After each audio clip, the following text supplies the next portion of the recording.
it's like a murder scene. It is so bad. So lucky that nobody. Same game, different players, y'all. Different players, same game, y'all.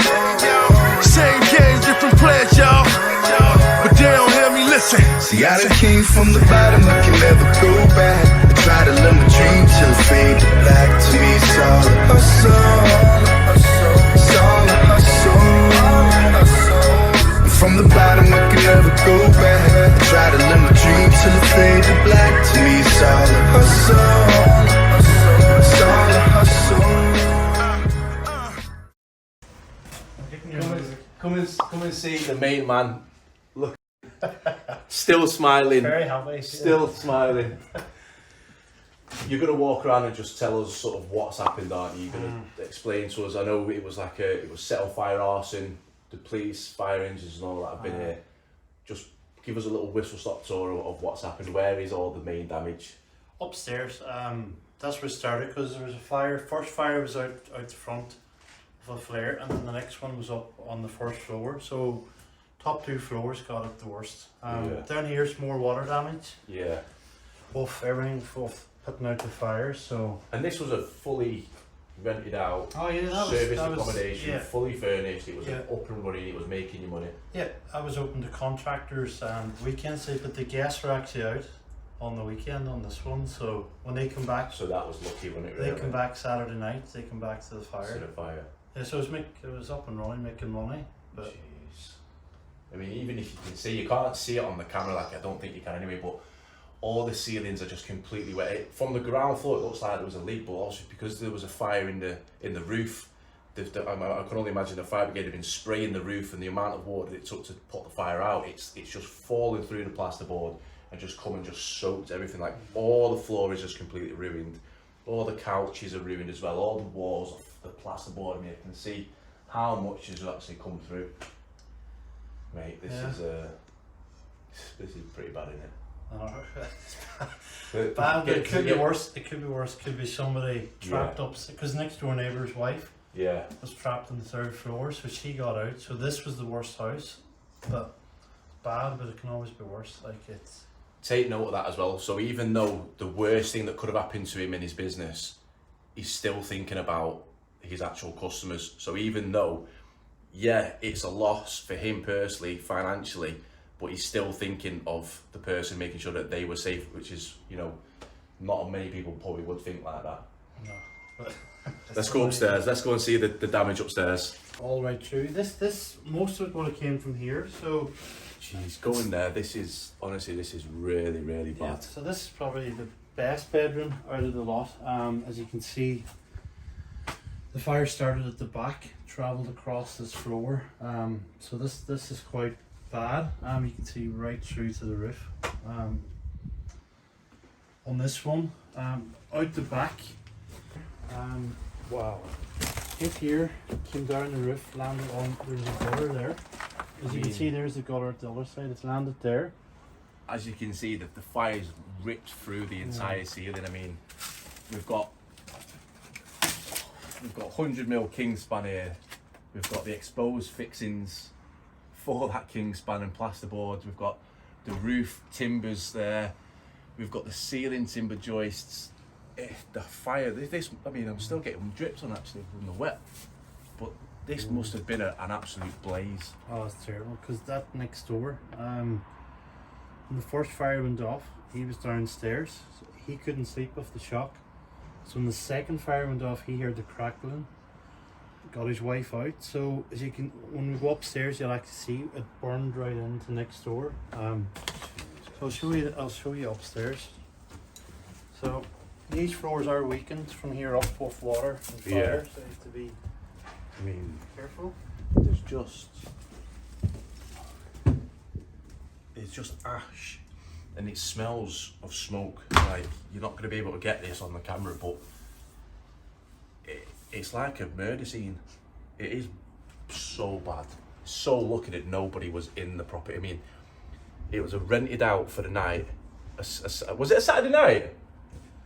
Yep. Saturday night. It was rented out for a Saturday night, And luckily, the people that were renting this as an SA, because again, you've got to remember, this was a live business, it was an SA, a service accommodation. They were out enjoying their evening, going for food or drinks, whatever. And then luckily, they just weren't even in here when the fire started.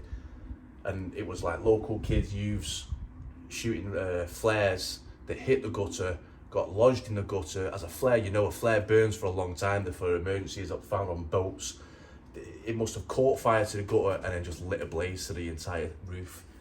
This is not normal. This is it. No, This is not normal. bad. Like, I think this is where the main part was here, between the two houses. So Jeez. yeah, it could have been a lot worse. Bad as it is, it can always be worse.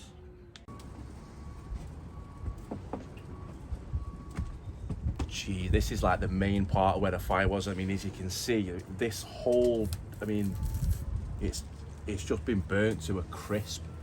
In fact, this partition wall is actually the dividing wall between this property and a neighbouring property, and it's burnt, it's ripped right through David's through David's property, and gone straight into the next door neighbouring property as well, where there was actually somebody asleep.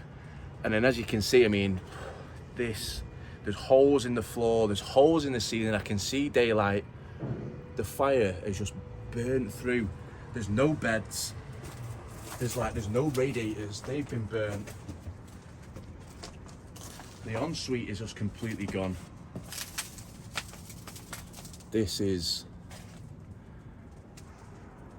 quite speechless, to be fair. So like being upstairs here now, where you can blatantly see that there was just a fire blaze, like how do you feel knowing that this was your property that you've worked so hard for to secure as an SA for yourself? This is your business, this is how you make an income, and then to see it like this, like what I mean, what are you feeling? Like, Yeah. forget about the money. If somebody was actually hurt, like, that's a completely different picture. But now you start working backwards. It's your income. It's like Yeah. there's thousands pumped into these houses. Yeah. All right, it's not your everyday problem of an SA, but it just goes No, to show definitely you're not. investing money, furniture, time, management. You know, there's a lot to do, but you just feel good. It's like, Yeah. it is a kick in the teeth, but I don't know. I don't know how you could put it into words. You have to start again, but it's not that easy to get the momentum and the heart. Yeah. But You see, the thing be is, worse. the thing is with his mindset as well. Like David's got such a phenomenal, strong mindset. Even though something as bad as this has happened, and the first thing he keeps saying, he's been saying it off camera, on camera. He's just glad that somebody wasn't hurt in it. Now, that just shows the strength and the mindset that he's got. He wasn't bothered about his business, his initial income, the money, the furnishing, the time, the effort, the energy that he spent on it. He was just bothered about the fact that he's glad that no one was hurt. Once he's processed that, now he's in here, then it's like, you know, what can I recover? Is there anything that can be salvageable? I mean, probably not, to be fair, if I'm honest. I mean,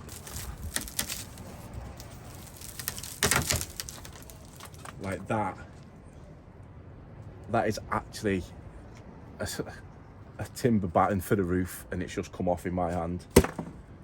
It's the smell. Oh my god, this is a real house fire as well. Like, nobody would have, if anyone was in here, no one would have survived. There's just not a chance. Right, so we've just come out of the property that got burnt down. David has 6 of these properties on the same development, all rent to service accommodations. We're going to get access into one that is a like for like. This is what it should have looked like, so it'll be really good for you guys at home to see. Like, you've seen the damage in it now. It's really even hard to even see where was a bedroom, where was an ensuite, really the layout of the property. But he's got one, like I said, there's a like for like. He's going to let us get access in there. This is what it's supposed to look like. 2 bedrooms in it, made for contractors, this SA. The ceiling in the other one was completely ripped through. The windows were smashed. I mean, this is just, it's completely different. This is the other bedroom where the fire just ripped right through. We're still on the first floor. There's another floor to go upstairs yet. And again, if you can go back, put some images over, it's just unbelievable, unbelievable.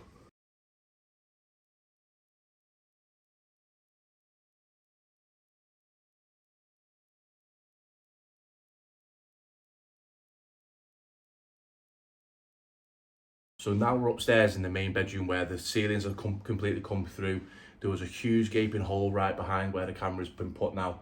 It's just completely different. It actually feels scarier being in this one where what it's supposed to look like after being in the one that's been fire damaged. I mean, the ensuite, the whole property is just a nice property. It's hard to think that someone would even do something like that. It's just completely different. The difference between this and the one that's been set on fire, honestly, I have no words for it. Alright, so we've been around, we've looked at the properties. Like, what is it that you've got to do? Like, you're the tenant on the agreement. What is it that you've got to do now afterwards? Or is it the landlord that just takes over and you just need to maintain that relationship with the landlord? Yeah, so basically now it's through an agency. So what I have to do now, I had to go to the police this morning, pick up the keys for the property. I then have to go back, cancel all utilities, sort out the furniture, see what's salvage, you know, what I can keep. Whatever I can't keep then, I have to sign it off to the estate agent, hand everything back, cancel the contract. But they're really, really good to work with, so they'll probably give me something else down the line. But for now, everything has to be cancelled, just to void the contract. Yeah, so the takeaway point is then, like, as bad as something's happened to you in this situation, the main thing that you're really thinking about is maintaining that relationship with the agent, because you're hoping that if you can show, look, I'm still reputable, I'm still motivated, I'm not running away, I'm not putting my head in the sand and just disappearing away from the problem. You're here now today, tackling the problem. You're with the landlord. You met the landlord today. You was with the estate agent. You was with the what was like a insurance surveyor. Like, you're there with them, tackling the problem. That's cementing your relationship with the estate agent who give you the lead for this. Because that's hoping that you're going to get more in the future, aren't you? Like, I have a good relationship with the agent, but even today was the first time I've seen the owner of the agent. So you have to face them head on and be there. I didn't not pick up the phone and hide. I actually came to Liverpool. Because you come from Cambridge, aren't you? You live in Cambridge. It's over 3 hours. So I actually came here, went to the police station. They couldn't even get the keys. They've tried and tried and tried. So I actually got, this is their first day accessing the property. So I've actually taken on responsibilities, showing them how can I help, how can I do things, working with them. So you have to face them head on instead of avoiding it. It's a problem, but somebody has to do it. Yeah, definitely. And do you know what? I wasn't going to look at the camera when I was going to be doing this because I wanted it just to be a bit of an interview conversation with David about how he's feeling, but I can't help but just think and admire his motivation that he's got. While we've been with him today, he's still been running his other service accommodations. How many have you got here? 5, did you say? 5 or 6? Five on this block. Yeah. 5, so 5 on this development of houses. There's probably 20 houses here that are new builds. He's already been over, seeing one of the cleaners that's cleaning up one of his houses that he's got that got tenants tonight in it as well. So even though this huge problem, this headache, this almost worst case scenario thing, the thing that David keeps talking about is he's glad that no one was hurt. It could have been worse, which it could have been, and that he's still doing and running his actual SA business because he's been looking after the cleaners that have been cleaning up his other properties that he's got here. I've got to say, mate, honestly, a good 9 out of 10 people, if they were in this situation, they would have just buried their head. They would not have handled it the way that you are. Like, hats off to you. You've come up here, you've tackled the problem, face on, you've met the director of the estate agents, you've explained to him what went on. He's proving the reason why rent-to-rents actually work, because we hear stories, horror stories of rent-to-rents going wrong, trying to get out of the option agreement, or the break clause, not paying the rent, running away from the deal, whereas David is the complete opposite. He's proven that he has a professional rent-to-rent business, and he is meeting these people and dealing with the problem with them. He doesn't need to be. David, you don't need to be, because you're not the owner of the property, are you? You could just step away. I could really walk away.